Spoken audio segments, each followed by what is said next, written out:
नमस्कार दोस्तों, स्वागत है आप सभी का मेरे YouTube channel Mayank study point पे। और मैं हूं आपका होस्ट मयंक साव। और आज का हमारा वीडियो सेल्स फॉर स्ट्रक्चर का है, जिसे हम लोग सेल्स फॉर मैनेजमेंट भी कहते हैं। तो आज की इस वीडियो में हम लोग ये जानेंगे, और ये बहुत इंपॉर्टेंट पॉइंट होता है और इसे हम लोग आराम से समझेंगे। ये वीडियो छोटा होगा, फिर इसके बाद और एक वीडियो आएगा, तो इस हिसाब से इसके हर एक पार्ट्स को हम लोग समझेंगे। तो चलिए वीडियो में आगे बढ़ते हैं। वीडियो में आगे बढ़ने से पहले अगर आप सभी ने मेरे चैनल को अभी तक सब्सक्राइब नहीं किया है तो जल्दी चैनल को कर दे सब्सक्राइब और प्रेस कर दी बेल आइकन को भी, ताकि आपको हमारे आने वाले हर वीडियो का नोटिफिकेशन तुरंत मिले और आप उसे मिस ना कर सकें। तो बढ़ते हैं आज का मेरे टॉपिक की तरफ। तो चलिए आज कुछ नया सीख लेते हैं।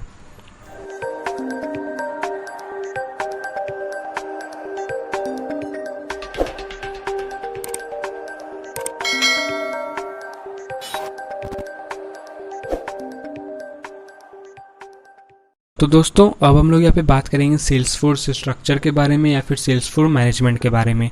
तो सेल्स फोर्स स्ट्रक्चर कुछ 4 चीज़ों से मिलकर ऑर्गेनाइजेशन में चलता है। पहला आता है टेरिटरी, दूसरा कस्टमर, तीसरा प्रोडक्ट और चौथा मिक्सर की वो सारा तीनों चीज़ों का मिलाकर चलता है। तो पहला पॉइंट हम लोग देख लेते हैं territorial geographical sales force structure. Territorial का मतलब होता है जियोग्राफिकल, कि वो फील्ड में जाके जो काम करते हैं सेल्समैन। तो उनमें क्या होता है, in the case of salesman has exclusive territory in which he sells all the products of the company, credit और blame of that area for sales goes to a particular salesman. Salesman tries to cultivate local business and personalities for steady growth of business. Sales travel expenses are relatively small since the salesman operates in small territory area. तो यहाँ पे salesman को बोला गया है कि किसी एक केस में सेल्समैन जो है ज्योग्राफिकली काम कर रहा है, फील्ड में जब अपना वो प्रोडक्ट सारा बेच दिया है, तो जाहिर है कि उस कंपनी का वहाँ पे सेल्समैन को कुछ ब्लेम भी सुनने को मिलता होगा, कुछ क्रेडिट सुनने को मिलता होगा, कुछ ख़राब बातें भी सुनने को मिलती होंगी कि आपका ये प्रोडक्ट अच्छा नहीं है, आपका प्रोडक्ट ख़राब हो जाता है, आपका प्रोडक्ट का एक्सपायरी डेट बहुत ज़्यादा है, बहुत जल्दी ख़त्म हो जाता है। तो इस तरीके से आपको बहुत अलग अलग तरह का फील्ड में, अलग अलग तरह का एरिया में आपको कंप्लेंट्स मिलेंगे। तो इन सभी कंप्लेंट्स को लेकर वो बिजनेस पर्सनालिटीज़ में जाता है, यानी कि ऑर्गेनाइजेशन में जाता है, और वहाँ पे उस प्रॉब्लम के बारे में बताता है सेल्समैन। और उसके बाद सेल्समैन क्या करता है, उस लोकल बिजनेस में या फिर उस पर्सनालिटीज़ में अपना स्टडी करता है, उस ग्रोथ ऑफ बिजनेस का स्टडीज़ करता है कि वो प्रोडक्ट कौन से एरिया में सबसे ज़्यादा बिक रहा है और वहाँ पे किस चीज़ का ब्लेम नहीं है, किसको इस प्रोडक्ट में बुराई नहीं नज़र आ रही है, सभी को अच्छा लग रहा है। तो वो भी एक स्टडी करता है, वो समझने की कोशिश करता है कहाँ पे उसका प्रोडक्ट सबसे अच्छा बिक रहा है, कंप्लेन कहाँ नहीं है। Sales travel expenses are relatively small since the salesman operates in the small territory.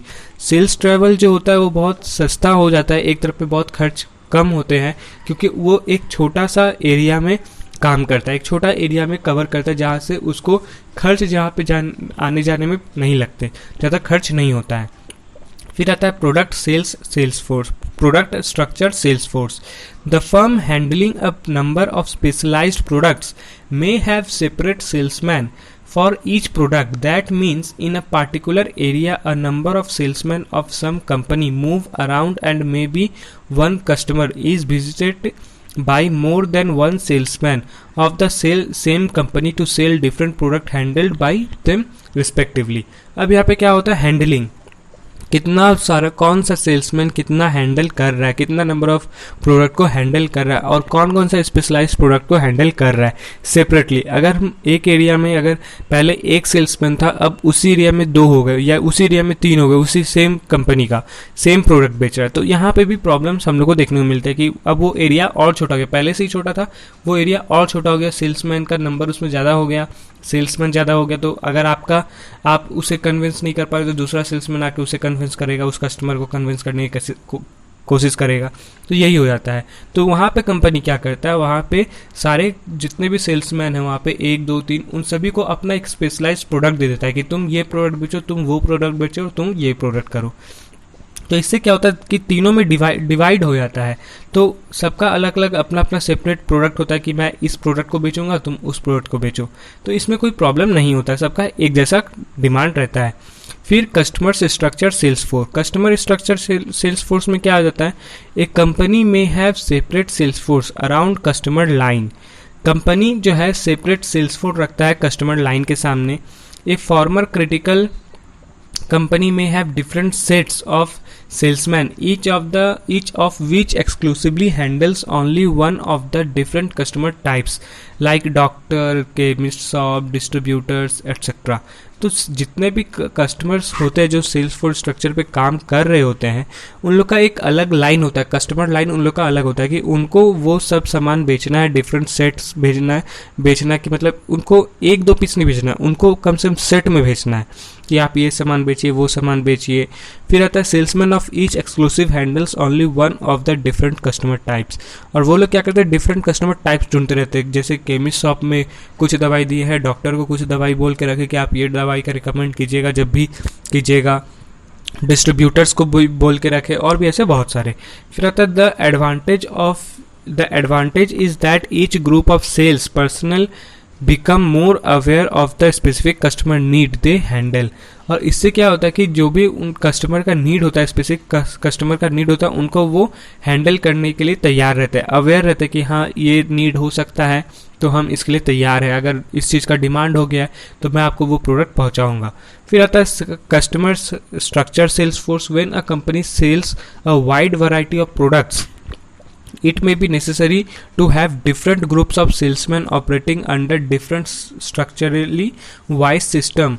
Of example, Indian Exclusive Limited has a wide range of product like industrial explosive, synthetic fibers, dye stuff, rubber, chemicals, pens, plastics, incendies, fertiliser etcetera. तो जैसे कि मैंने आपको ऊपर बताया कि सभी का अपना अलग अलग सेपरेट प्रोडक्ट होता है, और वो हर एक कस्टमर को, वैसा कस्टमर को पकड़ते हैं जो उसके प्रोडक्ट को बेच सके, तभी उसका प्रोडक्ट चलता है डिफरेंट जगह में. तो इसके डिफरेंट कस्टमर्स भी होते हैं. तो सेम चीज़ है. फिर आता है advantage of sales force management. अब इसका एडवांटेज समझते कि इसमें क्या एडवांटेज होते हैं. पहला, understanding the economic structure of an industry. Economic structure समझने में आता है. Identifying segments with in a market. Market segment समझ में आता है, आइडेंटिफाई करने की कोशिश करते हैं. फिर मार्केट को टारगेट करना है कि कौन सा प्रोडक्ट कौन से मार्केट में बिकता है. फिर आता है बेस्ट कस्टमर इन प्लेस. सबसे ज़्यादा कस्टमर, सबसे अच्छा कस्टमर कहाँ पाया जाता है, अच्छा भी और सबसे ज़्यादा खरीदने वाला भी. फिर doing marketing research a develop profiles, demographic, psychographic and behavioural और कोर कस्टमर. मार्केटिंग रिसर्च भी करते हैं अपने प्रोफाइल को डेवलप करने के लिए. ज्योग्राफिकली करेंगे, डेमोग्राफिकली करेंगे, बिहेवियरल करेंगे, साइकोग्राफिकल करेंगे, जैसे कस्टमर उनके तरफ खींचा जाए और वो कस्टमर को अपना सामान बेच सके. फिर आता है डेवलपिंग न्यू प्रोडक्ट्स, नया प्रोडक्ट तैयार करना, ईजाद करना.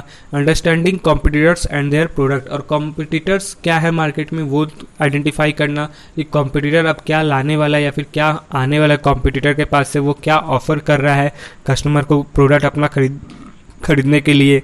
Establishing environmental scanning mechanism to detect opportunities and threats. फिर इन्वायरमेंटल स्कैनिंग भी होता है जिसमें उनको अपॉर्चुनिटी भी मिलता है, कुछ थ्रेट्स भी मिलते हैं.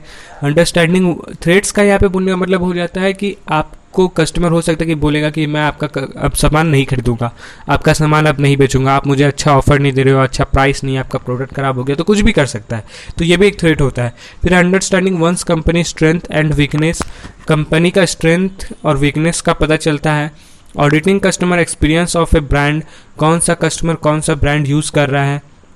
Developing marketing strategies for each of one product using the market mix variables of price. कौन सा प्राइस में कस्टमर सामान खरीदना चाहता है, कौन सा सामान खरीदना चाहता है, कौन सा तरीका का सामान कितने जल्दी वो डिमांड करता है, कितना यूज़ कर रहा है, कितना उसका डिस्ट्रीब्यूशन है, ये समझने में मिलता है. फिर coordinating the sales function with other parts of promotional mix such as advertising, sales promotion, public relation and publicity. Coordination करने को मिलता है उनके अदर हर पार्ट्स में, प्रमोशनल मिक्स में, एडवर्टाइजिंग में, सेल्स प्रमोशन में, पब्लिक रिलेशन में. फिर आता है creating a sustainable competitive advantage. Creating a sustainable competitive advantage, इसमें कंपटीशन का एडवांटेज मिल जाता है कि अगर आपका प्रोडक्ट कंपटीशन में नहीं है लेकिन अचानक से कंपटीशन में आ गया, तो फिर आप उसमें और भी इफोर्ट लगा दोगे बेचने के लिए, उसमें नया नया सब्सटेंसेबल ऑफर्स ले आओगे, by one get one free है या फिर 20% एक्स्ट्रा है, 50% एक्स्ट्रा है, तो इसमें आप ऑफर यूज़ करने लगोगे। Understanding where brand should be in the future, आगे फ्यूचर में कौन सा ब्रांड आने वाला है वो समझ में आता है। Providing empirical basis of writing marketing, write marketing plans regularly to help get there, providing input into feedback system to help monitor and adjust the process। फिर आपको ये भी इसमें समझ में आता है कि जो भी आप मार्केट में प्रोवाइड कर रहे हो प्रोडक्ट को, उसका फीडबैक आपके पास कैसा है, अच्छा है, नहीं है, ख़राब है, तो उसको भी आप, उससे भी आपको हेल्प मिलता है उसको मॉनिटर करने में। फिर आता है उसके कुछ डिसएडवांटेजेस। तो the disadvantages of Salesforce size, difficulty in adopting the system, too much of the time spend on data entry, difficulty adopting the system को अडॉप्ट करने में डिफिकल्टी मिलता है, इसमें डेटा एंट्री में टू मच टाइम लगता है, बहुत ज़्यादा टाइम लगता है। Losing personal touch in the process of automation, अपना पर्सनल टच खोने लगते हैं लोग। फिर आता है laborious process of continuous maintenance, information updating, information cleanings and system upgradation. Labours की यहाँ पे आप जो लेबर यूज़ कर रहे हो उसका मेंटेनेंस चार्ज आपको देना पड़ता है, इन्फॉर्मेशन आपको देना पड़ता है, आपको हमेशा अपना इन्फॉर्मेशन अपडेटेड रखना पड़ता है, कंपनी से आपको हमेशा बातचीत करता रहना पड़ता है। Cost involve in Salesforce automation system and maintenance, difficulty in integration with other management information system. तो यही चीज़ सारी जगह में होते हैं, सारे कंपनीज में होते हैं, सारे डिसएडवांटेज भी यही होते हैं, चाहे आप किसी भी फील्ड का सेल्स मैनेजमेंट को ले लो। तो दोस्तों आज के लिए बस इतना ही। उम्मीद करता हूँ कि आप सभी को मेरा वीडियो पसंद आया होगा। तो जाते थे वीडियो को लाइक करें और अगर आप चैनल पर न्यू हैं तो चैनल को सब्सक्राइब करें और प्रेस करें बेल आइकन को भी, ताकि आपको हमारे आने वाले हर वीडियो का नोटिफिकेशन तुरंत मिले और आप उसे मिस ना कर सके। तो मिलते हैं हमारे अगले वीडियो पे, तब तक के लिए जुड़े रहे माइंड स्टडी पॉइंट के साथ। वीडियो को पूरा देखने के लिए आपका बहुत बहुत शुक्रिया।